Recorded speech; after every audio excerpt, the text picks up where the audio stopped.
ឥឡូវនេះវាគ្មានប្រយោជន៍តតែសោះ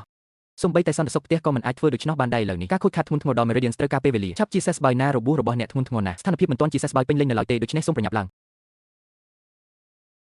ប៉ុន្តែលោកគ្រូយើងមិនមានពេលច្រើនទេដែលនៅសល់មែនហើយពេលវេលាជិតអស់ហើយគ្រូសាលីនកំពុងស្ថិតក្នុងគ្រោះថ្នាក់ដំណោះស្រាយសម្ងាត់ Holinko វាក៏អនុញ្ញាតឲ្យខ្ញុំឈ្នះជើងឯកក្បាច់គុណផងដែរលោកតាឈីនជើងឯកនៃការប្រកួតការស៊ើបអង្កេតយ៉ាងម៉ត់ចត់និងការផ្ដោតសំណងនៅតែត្រូវការដើម្បីដោះស្រាយមូលហេតុដើមក៏ដោយជួងនឹងខៃបានបាត់បង់លុយប្រហែលជាអ្នកអាចទម្លុះបានលោកគ្រូទាំងអស់នេះនឹងត្រូវបានដោះស្រាយនៅពេលដែលអ្នកយល់ពីកម្រិតនៃការដាំដុះការពិភាក្សាលើរបបកំហែងនៃការដាំដុះត្រូវបានដោះស្រាយឥឡូវនេះលោកគ្រូតើលោកគ្រូចង់បានវាអត់តើអ្នកកំពុងធ្វើអ្វីនៅទីនេះចង្គៀងវិញ្ញាណអត្ថន័យនៃចង្គៀងវិញ្ញាណរបស់ម្ចាស់ក៏ជាសួនយីនផងដែរ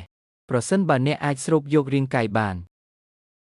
អំណាចនៃធម្មពលយិនអាចទម្លុះរបាំងការដាំដុះបានប្រសិនបើមនុស្សម្នាក់អាចប្រើប្រាស់វិមាននៃអាយុយឺនយូរការចូលរួមចំណុចជីពិតរបស់ Shang វាមិនត្រឹមតែបានផ្លាស់ប្ដូរចង្គៀងប៉ុណ្ណោះទេផលប៉ះពាល់នៃកម្លាំងឆ្អឹងលើចំណុចកកស្ទះរបស់មនុស្សម្នាក់ឧបករណ៍ការពារដៃហើយត្រូវតែជាមេ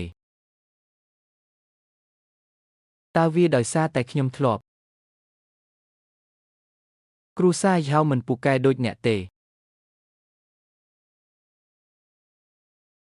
ខ្ញុំយល់ពីអារម្មណ៍របស់អ្នកប៉ុន្តែខ្ញុំចង់សូមគោរពម្ចាស់របស់ឈៀវវីការដាំដុះគឺមានសារៈសំខាន់ខ្លាំងណាស់សម្រាប់កម្រិតនៃការដាំដុះរបស់អ្នកស្រីហ៊ូក៏ត្រូវការអ្នកដែរ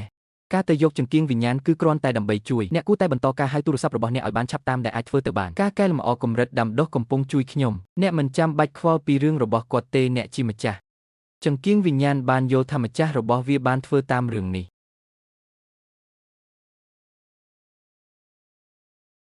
ផ្លូវនេះមិនអាចគេចផុតបានទេឈីងជីវតើអ្នកមកដល់ទីនេះដោយរបៀបណា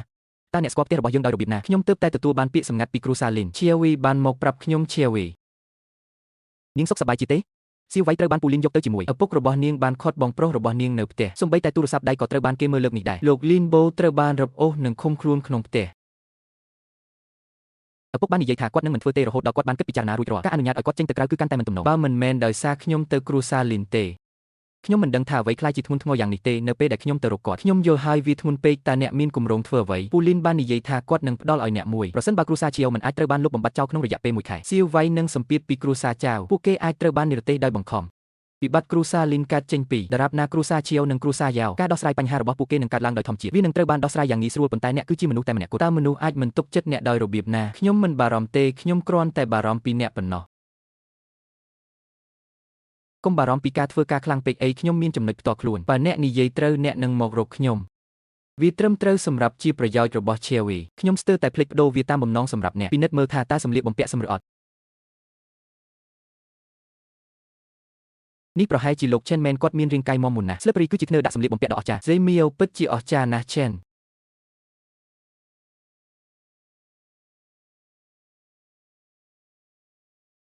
លោកម្ចាស់វ័យក្មេងអ្នកពិតជាមានគុណសម្បត្តិដូចគ្រូសាជូមែងកម្លាំងរបស់ចៅហ្វាយវ័យក្មេងគឺមិនអាចប្រៀបផ្ទឹមបានជំនាញរបស់សិប្បករដ៏ប៉ិនប្រសប់ម្នាក់នេះពិតជាអស្ចារ្យណាស់ស្នាដៃដ៏ល្អឥតខ្ចោះណាស់អ្នកស្រីលីនតើមិត្តប្រុសរបស់អ្នកបានគប់កាំបិតមកលើអ្នកទេកុំងាកចេញគាត់លេងជាអ្នកទៀតហើយ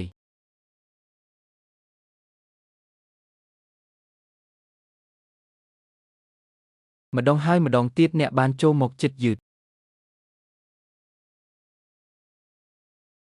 ខ្ញុំគិតថាវាជាអ្នកដតីប៉ុន្តែវាប្រែជាវាគឺជាមេម៉ាសារបស់យើងគឺលោក Chen យ៉ាងវាជាការពិតដែលសម្លៀកបំពាក់បង្កើតបុរស Chen Dashen សម្លៀកបំពាក់របស់អ្នកត្រូវបានជួលប្រាក់ខែប៉ុន្មានខែទើបបាននិយាយថានោះជាបងស្រីណាដែលលែងរស់ឡើងវិញប្អូនស្រីខ្ញុំបានឧបត្ថម្ភគ្រូថ្មីរបស់អ្នក Fo Siu Ming ដាឲ្យមាត់អ្នកមកខ្ញុំសម្អាត Chen Yang គឺ Old Hill លោកតាជីនគីអ្នកកំពុងអួតអាងនៅទីនេះសេចក្តីថ្លែងការណ៍មិនសមហេតុផលនោះគឺថាក្រុមគ្រួសារហ៊ូមិននៅត្រូវបានដោះលែងទេនៅក្នុងក្រសែភ្នែករបស់ខ្ញុំឈីនស៊ីវរ៉េនបានផ្ដល់ឲ្យខ្ញុំតើខ្ញុំអាចហ៊ានពាក់មុខធំបែបនេះដោយរបៀបណាមានរឿងបែបនេះអំពីលោកហ៊ូខ្ញុំគិតថាខ្ញុំខ្លាចលោកចាហ៊ូបរិសុទ្ធចំណាស់រូបនេះត្រូវបានបោកប្រាស់ដោយជនច្បោកប្រភេទនេះបន្ទាប់ពីបានផ្លាស់ប្ដូរស្បែករបស់គាត់ពិតជាបានធ្វើមែនគាត់បានស្លៀកពាក់ខ្លួនឯងជាស្វាទាសករនេះជារឿងប្រភេទដែល Gwen កំពុងនិយាយ